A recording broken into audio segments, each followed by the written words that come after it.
A partir dessa análise, eu fui construindo uma diversa narrativa social e eu vou partir sempre, nesse princípio, eu irei partir sempre da observação das relações primitivas, porque a relação primitiva ela é o elo do ser humano para com o seu estado animal. Nós precisamos entender que a nossa biologia comportamental, ela está ligada com o nosso DNA animal, porque nós somos mamíferos ainda. Então, como nós somos ainda mamíferos, o nosso comportamento ele é derivado da constituição animal. E aí insere uma série de impulsos primitivos. Esses impulsos primitivos, que eu chamo de impulsos animalescos, eles precisam ser pontuados, eles precisam ser entendidos. E nessa página eu falarei muito sobre eles, porque o não entendimento dos impulsos primitivos irá tornar o indivíduo cego para a sua própria realidade humana. É impossível alcançar a relação civilizatória, sem que haja a compreensão dos instintos primitivos. É uma palavra forte, instintos primitivos animalescos, instintos primitivos animais. É uma determinação que de fato nos choca, mas nós temos que ter a consciência que nós nos comportamos como animais em diversos momentos, em diversas situações.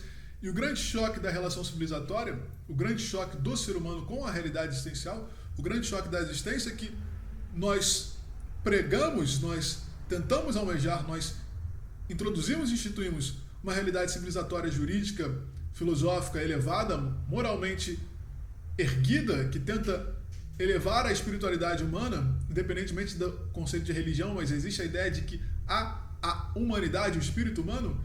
Isso se coloca em elevação suprema e superior, e nós construímos instituições jurídicas, regras normativas, ordens sociais, conceitos morais e bom senso, baseando-se na ideia de que existe um modelo meta-humano, ou seja, existe um ser humano para além de nós que é muito mais elevado, que é a reunião das características elevadas quais nós devemos alcançar.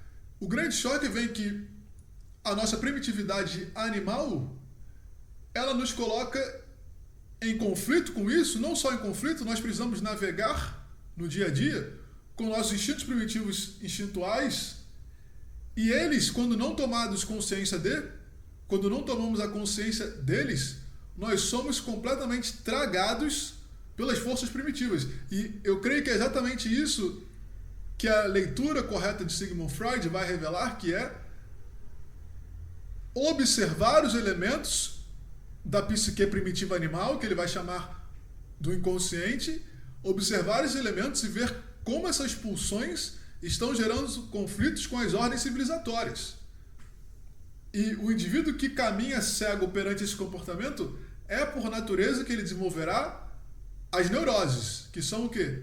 Os estados de disfuncionamento mental que vão incidir até num disfuncionamento corpóreo. Então as depressões, as ansiedades, os medos, as faltas de impulso vital, as perdas de percepção cognitiva sobre os elos sociais, o desinteresse na vida, o suicídio, a apatia, o desânimo, a gula, a compulsão, o vício.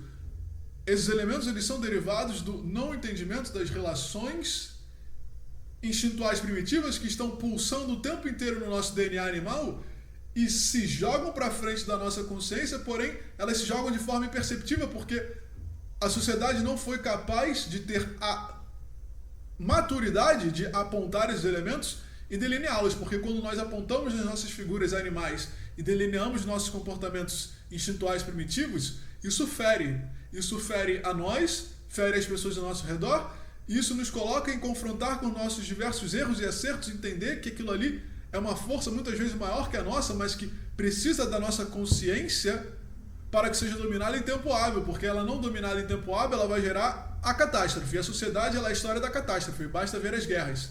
A guerra é o maior elemento de catástrofe possível, porque a guerra ela é a liberação das pulsões mais primitivas destrutivas. A guerra ela representa a bestialização do ser humano. Tanto que o ser humano, no seu processo de guerra, ele vai liberar os impulsos mais primitivos, que são a tortura, o dilaceramento do outro, o dilaceramento sexual do outro, e o impulso de morte com o sofrimento prolongado. A história da guerra é de cárcere, tortura e exploração sexual. O estupro, a violência física e a tortura sistemática. Essas são as guerras, sempre foram. Todas as guerras, basta estudar, todas as últimas guerras que estão acontecendo no mundo hoje, em 2023. Se você voltar todas as guerras antes de 2023, todas as guerras cumprem a violência extrema, que é representada pelos impulsos animais humanos que são dados vazão, que recebem a vazão. Essa vazão é catastrófica, então eu estou dizendo aqui que não observar os impulsos instintuais primitivos que jazem no subconsciente humano irá gerar a relação catastrófica do ser humano com a existência social e com a existência como um todo. Então esse trabalho ele visa apontar os elementos primitivos que nos regulam, entendê-los e a partir disso tomarmos as ações necessárias para que isso não nos gere o fadado fracasso.